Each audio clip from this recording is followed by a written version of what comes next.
Bonjour à tous et bienvenue aux vidéos de l'Éco-marché d'avril, une revue mensuelle de l'actualité dans le secteur des grains. Le rapport de l'USDA sur l'offre et la demande des grains a été neutre, comme prévu, étant donné le peu de modifications aux États-Unis comparativement au mois passé. Les semis ont officiellement commencé aux États-Unis en avril, bénéficiant de chaudes températures. Par rapport à la moyenne quinquennale, les semis sont en avance de 6% pour le maïs, se situant à 25%, et de 11% pour le soya, qui se situe à 23%. À l'inverse, les semis de blé de printemps accusent un retard de 3%, se situant à 19%.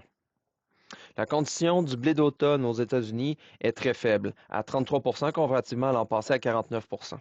Cette situation s'explique par une sécheresse persistante dans les principales régions productrices de blé d'automne. Les ventes de grains à l'exportation aux États-Unis en avril continuent d'être excellentes pour le maïs, tandis que celles du soya sont faibles en raison de l'absence de la Chine depuis la fin des tarifs réciproques aux États-Unis. Le total des ventes de l'année en cours par rapport à la moyenne quinquennale est en avance de 19% pour le blé et de 41% pour le maïs, tandis qu'il accuse un retard de 25% pour le soya. L'évolution de l'enjeu de la guerre en Iran est confuse et difficile à suivre. À la suite d'un cessez-le-feu annoncé le 8 avril en vue d'en arriver à une entente, il n'y a toujours pas d'accord permettant la réouverture du détroit d'Ormuz. En Chine, le pays n'achète plus de grandes quantités de fèves des États-Unis depuis la fin des tarifs réciproques. La rencontre entre Xi et Trump les 14 et 15 mai prochains est attendue étant donné l'incertitude entourant les cibles d'achat chinois de soya américain. En mars, les importations de soya en provenance des États-Unis ont chuté de 24,2% par rapport à l'an passé, tandis que celles du Brésil ont augmenté de 47,4%. En Amérique du Sud, les conditions météo ont été bénéfiques en Argentine avec des précipitations supérieures à la normale. À l'inverse, le Brésil a eu du temps sec, mais les marchés ne semblent pas être inquiets pour le maïs safrinat en raison de bonnes réserves hydriques dans le sol. La récolte de soya au Brésil est complétée à 92% en date du 20 avril, soit le même rythme que l'an passé.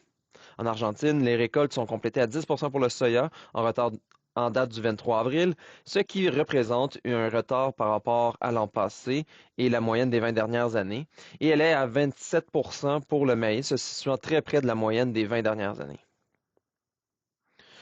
Le dollar canadien a débuté le mois à un faible niveau, glissant sous la barre des 72 cents US en raison de l'appréciation de la devise américaine. Cette situation s'explique principalement par la montée des tensions géopolitiques entre les États-Unis et l'Iran. Depuis, ces mêmes tensions géopolitiques se sont quelque peu atténuées, entraînant le yuan à la hausse, variant entre 0,73 dollars américains et entre 0,7350 dollars US américains. Les bases du maïs se sont appréciées de 12 cents US le boisseau pour livraison immédiate et de 1 cent US le boisseau pour livraison à la récolte pour se situer à respectivement 84 cents et 21 cents US le boisseau. Les bases du soya se sont appréciées de 33 cents US le boisseau pour livraison immédiate et de 2 cents US le boisseau pour livraison à la récolte pour s'établir respectivement à 20 cents et moins 47 cents US le boisseau. Ce fut un aperçu du mois d'avril. J'espère que cela vous a plu. Si vous voulez lire notre texte complet, je vous invite à le consulter sur notre site internet au www.pgq.ca. Je donne rendez-vous dans un mois pour l'édition de mai.